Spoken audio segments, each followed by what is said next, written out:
প্রিয় একাদশ শ্রেণীর শিক্ষার্থী বন্ধুরা, police lines school and college কর্তৃক আয়োজিত অনলাইন ক্লাসে তোমাদের স্বাগত। আমি কামরুন নাহার, প্রভাষক, ফিনান্স, ব্যাংকিং ও বিমা।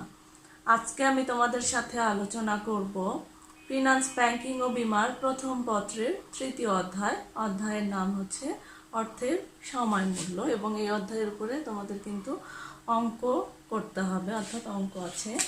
তাহলে আমরা প্রথমে জানি যে অর্থের সময় মূল্যটা কি। অর্থের সময় মূল্য,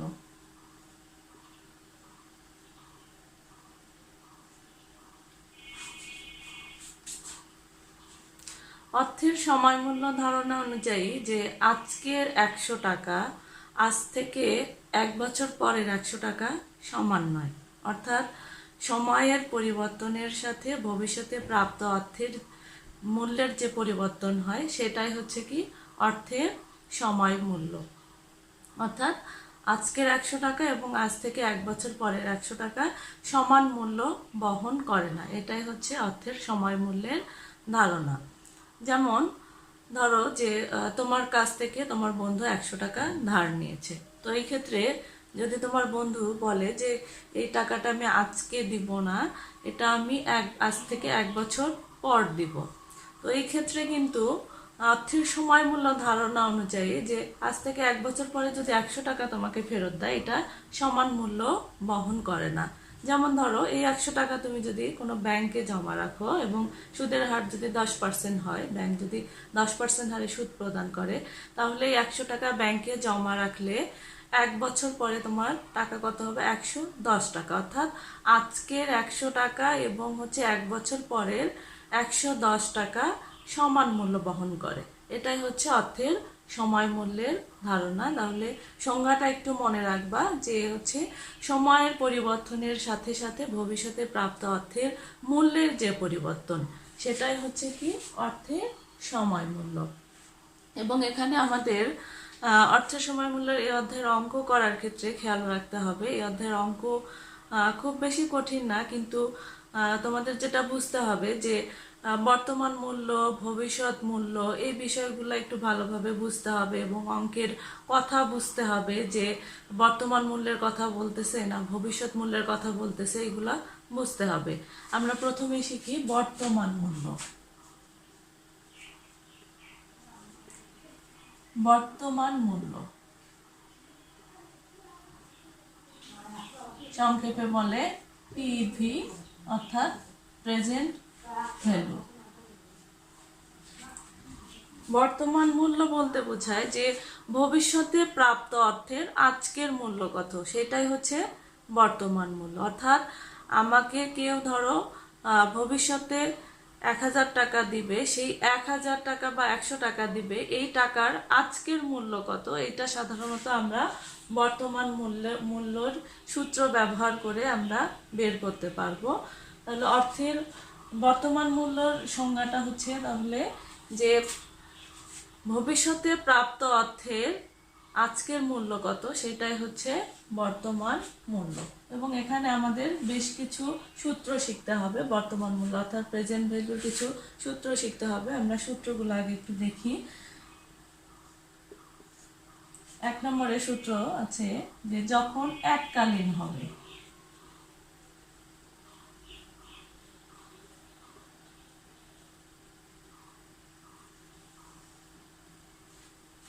যখন এককালীন হবে তখন সূত্র হবে পিভি সমান FV divided 1 plus I power N. এখানে পিভি অর্থ প্রেজেন্ট ভ্যালু, এফভি অর্থ ফিউচার ভ্যালু বা ভবিষ্যৎ মূল্য, আই অর্থ সুদের হার, এন অর্থ হচ্ছে বছর বা সময়। এককালীন অর্থ বোঝাচ্ছে যে একবারে অর্থ প্রাপ্তি বা প্রদান, অর্থাৎ তোমাকে কেউ টাকা দিচ্ছে বা তুমি কাউকে টাকা দিচ্ছ, অর্থাৎ একবারে। যখন ধরো এই ধরনের কথা যখন বলা থাকবে যে হচ্ছে আজ থেকে 2 বছর পরে 2 লক্ষ টাকা তোমাকে দেয়া হবে, বা আজ থেকে 5 বছর পরে তোমাকে 5 লক্ষ টাকা দেওয়া হবে, বা তুমি কাউকে আজ থেকে 2 বছর পরে 5 লক্ষ টাকা দিবে, এরকম যখন, অর্থাৎ একবারে অর্থ কাউকে দেয়া বা কারোর কাছ থেকে পাওয়া বোঝাবে, তখন অর্থের বর্তমান মূল্যের এই এককালীনের সূত্র ব্যবহার করতে হবে। এরপরে আছে অ্যানুইটি বা বার্ষিক বৃত্তি।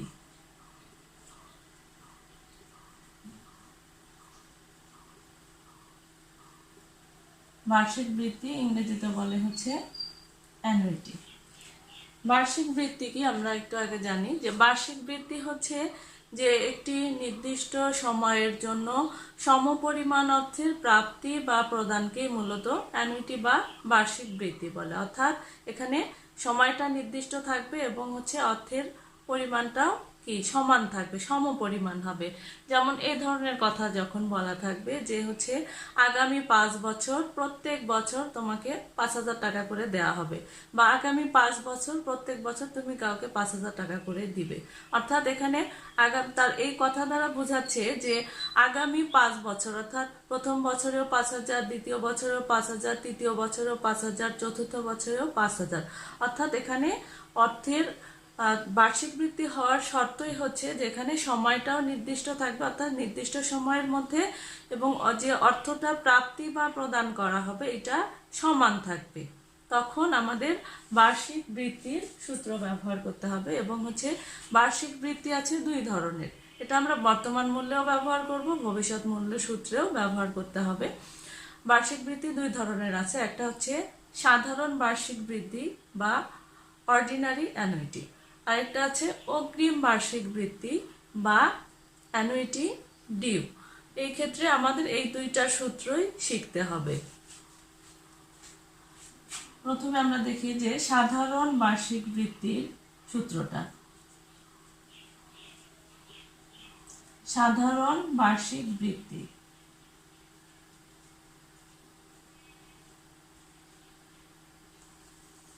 সাধারণ বার্ষিক বৃত্তি হলে সূত্রটা হবে এরকম: পিভি সমান A into 1 minus 1 divided 1 plus I power N divided I.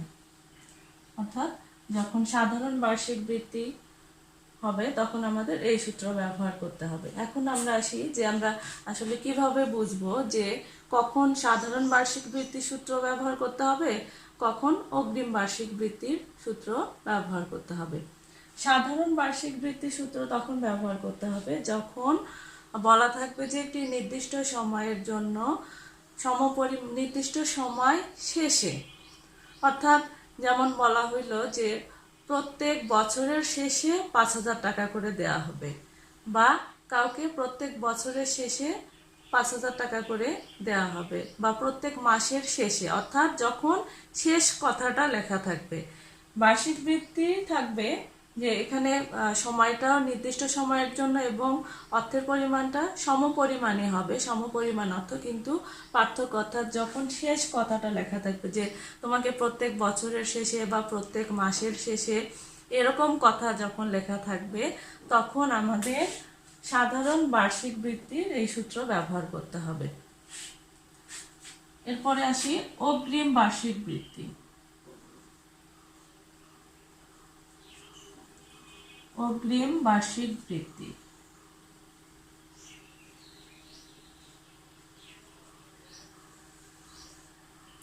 অগ্রিম বার্ষিক বৃত্তির সূত্র দেখো A into 1 minus 1 divided 1 plus I আর N I into 1 plus I. অর্থাৎ দেখো এইটুকু যদি না লিখি তাহলে কিন্তু সাধারণ বার্ষিক বৃত্তি এবং অগ্রিম বার্ষিক বৃত্তি সূত্র 2টা সেম, শুধুমাত্র তফাৎ এখানে একটা বছর বেশি দিতে হয়। 1 প্লাস আই সুদের হার। অগ্রিম বার্ষিক বৃত্তি আমরা কিভাবে বুঝবো? একইভাবে যে যখন এখানে সময়টাও নির্দিষ্ট থাকবে এবং অর্থে সমপরিমাণ অর্থই হবে, যেমন যখন এরকম কথা বলা থাকবে যে প্রত্যেক মাসের শুরুতে বা প্রত্যেক বছরের শুরুতে তুমি কাউকে 5,000 টাকা দিচ্ছ বা কারো কাছ থেকে 5,000 টাকা পাচ্ছ, তখন আমাদের অগ্রিম বার্ষিক বৃত্তি হবে। অর্থাৎ এখানে পার্থক্য শুধু সাধারণ বার্ষিক বৃত্তি তখন হবে যখন শেষ কথা লেখা থাকবে, আবার যখন অগ্রিম বার্ষিক বৃত্তি তখন হবে যখন শুরু কথা লেখা থাকবে। অর্থাৎ প্রত্যেক মাসের শুরুতে, প্রত্যেক বছরের শুরুতে এরকম কথা লেখা থাকলে আমাদের অগ্রিম বার্ষিক বৃত্তির সূত্র ব্যবহার করতে হবে। আর যখন প্রত্যেক মাসের শেষে, প্রত্যেক বছরের শেষে কথা লেখা থাকবে তখন আমাদের সাধারণ বার্ষিক বৃত্তির সূত্র ব্যবহার করতে হবে। এবং আরেকটা বিষয় একটু তোমরা খেয়াল রাখবা, অঙ্কে অনেক সময় শুরু শেষ কিছুই বলা থাকবে না, শুধুমাত্র বলা থাকবে প্রত্যেক বছরে 5,000 টাকা করে দেয়া হবে বা প্রত্যেক মাসে 10,000 টাকা করে দেয়া হবে। তো এই ধরনের কথা যখন থাকবে, শুরু শেষ এখানে কিছুই বলা নেই, তাহলে আমরা কোন সূত্র ব্যবহার করব? যখন শুরু শেষ কিছু বলা থাকবে না তখন আমাদের সাধারণ বার্ষিক বৃত্তির সূত্র ব্যবহার করতে হবে। আমাদের অঙ্কে এককালীনের ক্ষেত্রে বা বার্ষিক বৃত্তির ক্ষেত্রে এটা প্রেজেন্ট ভ্যালু বা ফিউচার ভ্যালুরও যে আমরা সূত্র শিখবো, এখানে এম এর মান আসবে। এম এর মান সহ আমরা সূত্র আলাদাভাবে শিখবো না। এম এর মানের একটা রুলস রয়েছে, আমরা এটা একটু মনে রাখবো যে এখানে যখন অঙ্কে এম এর মানের কথা শুধুমাত্র উল্লেখ থাকবে তখন আমরা এম এর মান বসাবো। এবং এই ক্ষেত্রে এমটা বসানোর একটা রুলস আমরা শিখে নিই যে যেখানে যেখানে আই আছে, আয়ের সাথে এমটা সবসময় কি হবে, ভাগ করতে হবে। আর যেখানে যেখানে এন আছে অর্থাৎ এন এর সাথে এমটা গুণ করতে হবে। এবং হচ্ছে আমরা কিভাবে বুঝবো যে অঙ্কে এই সূত্রে এম এর মান আসবে? যখন চক্রবৃদ্ধিকরণের পরে এরকম লেখা থাকবে যে অর্ধবার্ষিক চক্রবৃদ্ধি সুদ বা হচ্ছে ত্রৈমাসিক, দ্বিমাসিক, মাসিক, সাপ্তাহিক, বাৎসরিক, অঙ্কে যখন এই ধরনের কথা লেখা থাকবে তখন আমাদের এম এর মানটা ব্যবহার করতে হবে। দেখো তাহলে রুলস অনুযায়ী দেখো, এটা যদি আমরা আলাদা করে মনে রাখি তাহলে এখানে কয়টা সূত্র? 3টা। আবার আলাদা করে আরো 3টা সূত্র মনে রাখতে হবে, অর্থাৎ 6টা সূত্র হচ্ছে। কিন্তু আমরা মূল বেজ রাখবো অর্থাৎ 3টা সূত্রই। এম এর মানটা শুধু এইভাবে মনে রাখবো যে অঙ্কে যখন বলা থাকবে তখন আমাদের এম এর মানটা বসাতে হবে, সূত্রের কোনো পার্থক্য হবে না, এটাই থাকবে। যদি ধরো এককালীনের আছে, এককালীনের অঙ্কই আছে কিন্তু সেখানে এম এর মানের কথা উল্লেখ আছে, অর্থাৎ এরকম লেখা আছে যে হচ্ছে মাসিক চক্রবৃদ্ধি সুদ বা হচ্ছে অর্ধবার্ষিক চক্রবৃদ্ধি সুদ, তখন আমাদের এখানে এম এর মানটা এই সূত্রটা বসালে হবে না, এখানে এম এর মানটা অ্যাড করতে হবে। তাহলে এম এর মানের রুলসটা হচ্ছে কি, যে যেখানে যেখানে আয় আছে আয়ের সাথে এমটা কি করব, ভাগ করে দেব। এখানে আয় আছে, আয়ের সাথে এম ভাগ করে দেব। আর এন এর সাথে এমটা কি হবে, সবসময় গুণ হবে, গুণন করতে হবে। এখানেও একই বিষয়, এখানে যেহেতু আই আছে আয়ের সাথে এমটা ভাগ করে দিব, এন এর সাথে এমটা গুণ করে দিব। এখানে আই আছে আয়ের সাথে এমটা ভাগ করে দিব, এখানেও আয়ের সাথে এম ভাগ করে দিব, এন এর সাথে এম গুণ করে দিব। এখানেও আয়ের সাথে এমটা ভাগ করে দিব, এখানেও আয়ের সাথে এমটা ভাগ করে দিব। এই হলো আমাদের সূত্র। এভাবে যদি মনে রাখো তাহলে কিন্তু আলাদা করে আবার 3টা সূত্র মনে রাখতে হবে না, শুধু একটা বিষয় মাথায় রাখবা যে সূত্রের যেখানে যেখানে আয় আছে সেখানে এম দ্বারা ভাগ করতে হবে, আর যেখানে যেখানে এন থাকবে সেখানে এমটা কি করতে হবে, গুণ করে দিতে হবে। এই বিষয়টা মনে রাখলেই হবে।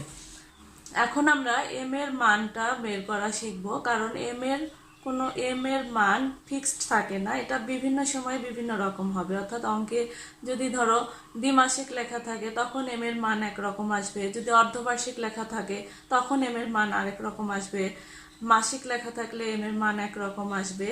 এই জন্য আমাদের এই মানগুলা শিখতে হবে, এগুলো আমরা মুখস্থ করব না, এগুলো আমরা একটা রুলস অনুযায়ী শিখবো যাতে আমাদের মনে রাখতে সহজ হয়। যখন বার্ষিক লেখা থাকবে এবং এম এর মানটা আমরা গণনা করি হচ্ছে মূলত যে এক বছরে কতবার সুদ দিচ্ছি কাউকে বা কারো কাছ থেকে সুদ পাচ্ছি, এটাই হচ্ছে এম এর মান। তো যখন বার্ষিক থাকবে তখন হচ্ছে এম এর মান হবে 1। আবার যখন অর্ধবার্ষিক থাকবে। ধরো অঙ্কে অর্ধবার্ষিক লেখা থাকলো, যখন অর্ধবার্ষিক লেখা থাকবে অর্থাৎ উপরে আমরা 12 রাখবো, 12 লিখবো, ঠিক আছে। 12 এই জন্য লিখবো যে এক বছরে আমরা কতবার সুদ দিচ্ছি বা পাচ্ছি এটা আমরা যেহেতু কাউন্টিং করতেছি, উপরে 12, অর্ধ মানে কি অর্ধেক, তাহলে 6 দিয়ে ভাগ দিব 2, এটা হচ্ছে এম এর মান। অর্থাৎ যখন অর্ধবার্ষিক লেখা থাকবে তখন এম এর মান কত আসবে, 2। আবার যখন দ্বিমাসিক লেখা থাকবে, উপরে 12 থাকবে, তাহলে দ্বি অর্থ কি 2, 2 দিয়ে ভাগ দিব, তাহলে এম এর মান কত আসবে, 6। আবার যখন বলা থাকবে ত্রৈমাসিক, উপরে 12 রাখবো, তাহলে ত্রয় মানে কি 3, 3 দিয়ে ভাগ দিব, তাহলে 4। অর্থাৎ যখন ত্রৈমাসিক লেখা থাকবে তখন হচ্ছে এম এর মান আসবে হচ্ছে 4। আবার যখন মান্থলি লেখা থাকবে অর্থাৎ মাসিক লেখা থাকবে,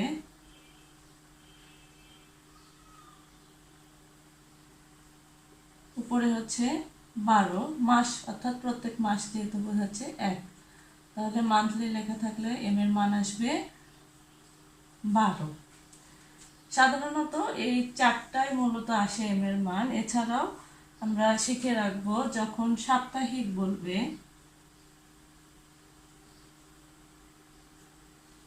সাপ্তাহিক বললে আমরা এম এর মান ব্যবহার করব 52, যেহেতু 52 সপ্তাহে কত, 1 বছর, অর্থাৎ আমরা মোট কথা টোটালি এম এর মানটা 1 বছরে কাউন্টিং করে, যেহেতু সাপ্তাহিক আসলে 52 বসাবো এবং এই হচ্ছে এম এর মান। এইভাবে মনে রাখলে তোমাদের মনে হয় সহজ হবে, কারণ যদি মুখস্থ করতে যাও অর্ধবার্ষিক হলে এম এর মান 2, দ্বিমাসিক হলে এম এর মান 6, ত্রৈমাসিক হলে এম এর মান 4, একটু এলোমেলো হয়ে যেতে পারে। তোমরা যদি এইভাবে একটু মনে রাখো তাহলে এম এর মান বের করাটা সহজ হবে।